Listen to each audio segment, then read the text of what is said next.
DSC నియామకాల్లో అవకతవకలు జరిగాయని ఆరోపిస్తూ కాకినాడలో వైసీపీ చేపట్టిన రిలే నిరాహార దీక్షలు రెండో రోజుకు చేరుకున్నాయి.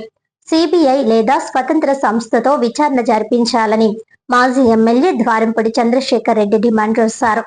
కాకినాడ బాల త్రిపుర సుందరి ఆలయం సమీపంలోని వైసీపీ కార్యాలయం వద్ద విద్యార్థి యువజన విభాగాల ఆధ్వర్యంలో రిలే నిరాహార దీక్షలు కొనసాగాయి. డిఎస్సి అభ్యర్థులు, విద్యార్థులు, యువత పాల్గొని ప్రభుత్వానికి వ్యతిరేకంగా నినాదాలు చేశారు. వైసీపీ నేతలు దీక్ష శిబిరాన్ని సందర్శించి సంఘీభావం తెలిపారు. ఈ సందర్భంగా జిల్లా విద్యార్థి యువజన విభాగం అధ్యక్షుడు రాగిరెడ్డి అరుణ్ కుమార్ బన్నీ మాట్లాడుతూ డిఎస్సి నియామకాల్లో అక్రమాలపై ఇప్పటికే ఆధారాలు సమర్పించిన ప్రభుత్వం స్పందించడం లేదని ఆరోపించారు. అనుమానాల నివృత్తి కోసం సిబిఐ లేదా స్వతంత్ర సంస్థతో విచారణ జరిపించాలని డిమాండ్ చేశారు. బాధ్యులపై చర్యలు తీసుకోవడంతో పాటు విద్యాశాఖ మంత్రి నారా లోకేష్ రాజీనామా చేయాలని వైసీపీ నేతలు కోరారు. ప్రభుత్వం స్పందించకపోతే ఆందోళనలు మరింత ఉధృతం చేస్తామని హెచ్చరించారు. దీక్షలో పార్టీ నాయకులు, కార్యకర్తలు, విద్యార్థి విభాగం ప్రతినిధులు పాల్గొన్నారు.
ఈ రోజు మా మాజీ ముఖ్యమంత్రి వర్యులు రాష్ట్ర వైఎస్ఆర్ కాంగ్రెస్ పార్టీ అధ్యక్షులు శ్రీ వైఎస్ జగన్మోహన్ రెడ్డి గారి పిలుపు మేరకు మన కాకినాడ మాజీ ఎమ్మెల్యే శ్రీ ద్వారంపూడి చంద్రశేఖర్ రెడ్డి గారి ఆధ్వర్యంలో రెండో రోజు రిలే నిరాహార దీక్షలు ప్రారంభించడం జరిగింది.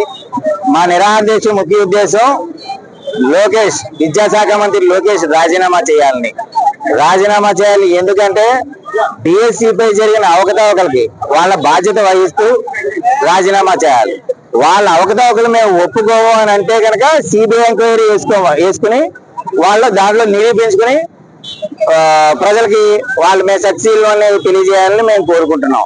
ఈరోజు నిన్న గాని ఇవాళ గాని విద్యార్థులు, యువకులు చాలా అధిక సంఖ్యలో ఇక్కడ మాకు పాల్గొన్నారు. నిరాహార దీక్షలో మీరు చూస్తుంటే పైన అందరూ కూడా విద్యార్థులందరూ కూడా యువకులు చాలా ఉత్సాహంగా, ఎందుకంటే జరిగిన అన్యాయం ప్రజలకు తెలియాలని అందరూ రోడ్డు మీదకి వచ్చారు. ఈ రోజు ప్రతి విషయంలోనూ కూటమి ప్రభుత్వం 6 హామీలు ఇచ్చారు. ముక్కుమూలి ఆ 3 పార్టీలు 6 హామీలు నెరవేర్చలాగా మొగ్గలేస్తున్నారు.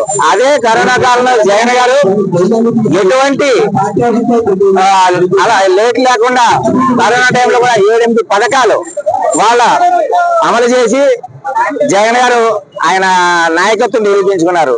జగన్ గారు ఇలాగా మీరు చేయాలని ప్రయత్నించా కూడా, మీరు కాల కిందలా తపస్సు చేసినా కూడా మీరు చేయలేరు. ఎన్ని కార్యక్రమాలు ఎలా ఉన్నా కూడా డిఎస్సి పై జరిగిన అవకతవకలకి మీరు ముఖ్యంగా సిబిఐ ఎంక్వైరీ జరపాలి. దాని మీద విచారణ జరిపి బాధ్యులైన వాళ్ళని శిక్షించాలి. అలాగే లోకేష్ గారు రాజీనామా చేయాలని కోరుతున్నాం.